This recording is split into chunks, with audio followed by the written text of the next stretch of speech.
Assalamualaikum warahmatullahi wabarakatuh. Saya Kustini Ateng Sopandi, perwakilan dari Posyandu Mawar 1A RW 01. Saya menjadi kader kurang lebih cukup lama, sekitar 20 tahun. Tapi ke masa pandemi baru sekarang ini saya alami. Maka saya ingin sedikit bercerita tentang pandemi di sekitar saya. Terlebih dahulu kita harus mengenal pandemi. Apa itu pandemi? Pandemi ialah penyebaran penyakit atau suatu wabah di tempat yang sangat luas, seperti di sebuah benua atau di dunia, seperti sekarang ini. Pandemi sekarang ini berasal dari sebuah virus makhluk yang sangat kecil, yaitu corona. Lalu WHO menyebut nama dengan COVID-19. Dampak dari corona ini begitu sangat banyak menerpa seluruh dunia. Awalnya saya tidak percaya kalau virus ini, wabah ini bisa menyebar sampai ke negeri kita, Indonesia, karena berasal dari tempat yang sangat jauh, negara yang sangat jauh, yaitu negara Cina, berasal dari kota Wuhan.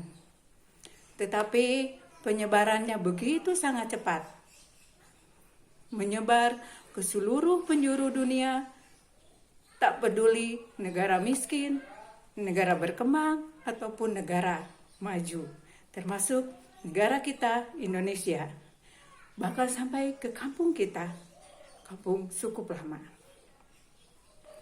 Akhirnya pemerintah pun memberlakukan beberapa macam kebijakan, mulai dari penyeruan untuk mencuci tangan dengan sabun, memakai air yang mengalir, menggunakan masker, menjaga jarak, bahkan menerapkan PSBB, yaitu pembatasan sosial berskala besar, atau di luar negeri mereka menyebutnya lockdown.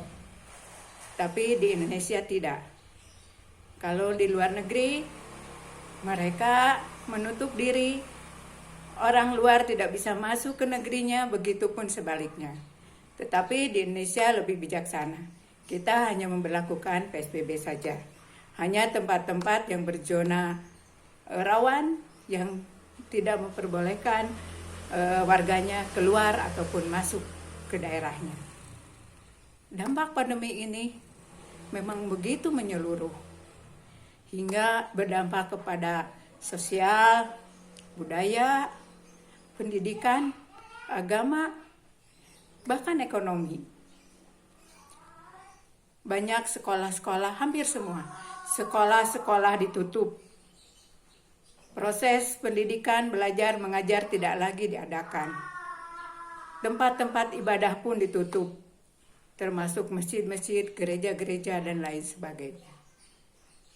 Tetapi alhamdulillah, karena kemajuan teknologi kita, kegiatan-kegiatan masih tetap bisa berjalan meskipun tidak maksimal.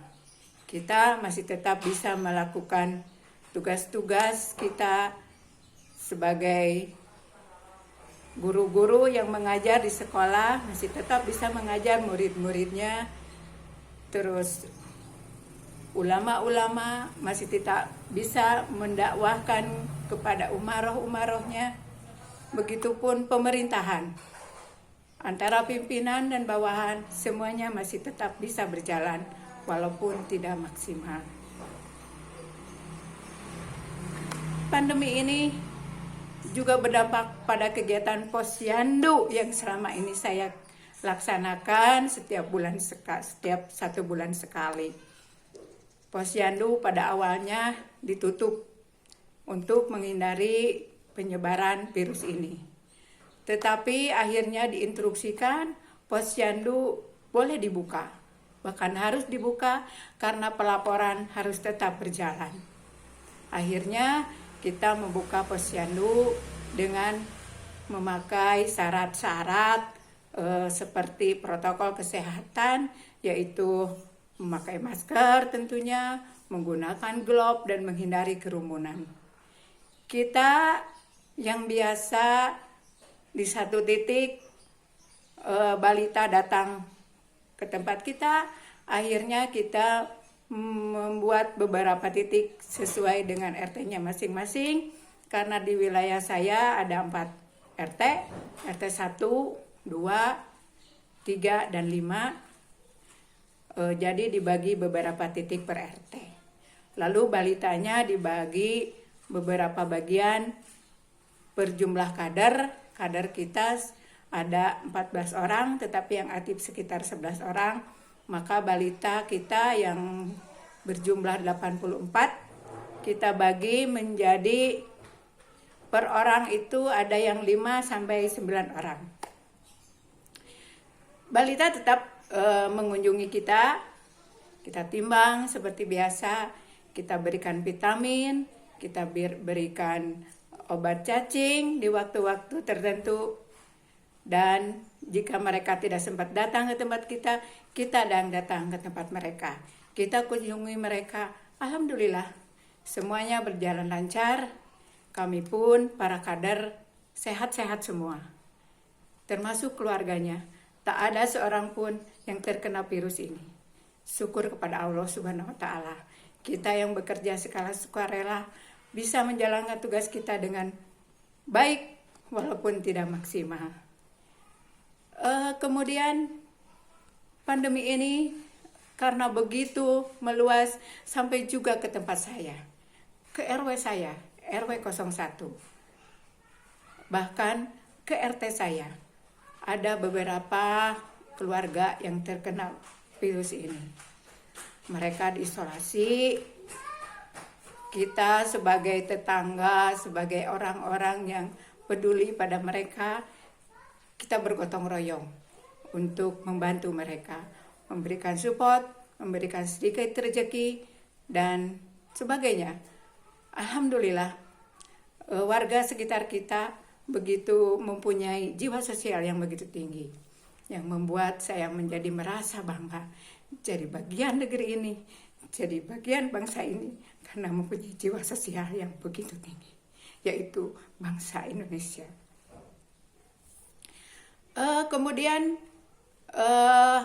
membuat kita tenang, akhirnya virus ini dapat beberapa pengobatan dan vaksin pun datang, membuat kita sedikit tenang dengan adanya vaksin ini. Pegawai-pegawai yang biasa melayani fasilitas umum divaksin. Pemerintah, kemudian pemerintah pusat, pemerintah daerah, dan warga masyarakat pun bekerja sama untuk menghadapi wabah ini. Kami bergotong royong dari mulai tingkat paling tinggi sampai tingkat paling bawah. Bantuan dari pemerintah pun banyak sekali. Tidak hanya dari pemerintah, dari pihak swasta pun banyak sekali yang membantu. Kemudian sampai detik ini pandemi masih ada. Ingat, jangan lengah. Waspada terus, pandemi masih di sekitar kita. Tetap jaga protokol kesehatan, mencuci tangan, memakai masker, menjaga jarak, menghindari kerumunan, dan tetap di rumah saja. Sekian cerita sekilas tentang pandemi dari saya. Apabila ada kata-kata yang tidak berkenan, saya mohon maaf yang sebesar-besarnya. Wassalamualaikum warahmatullahi wabarakatuh.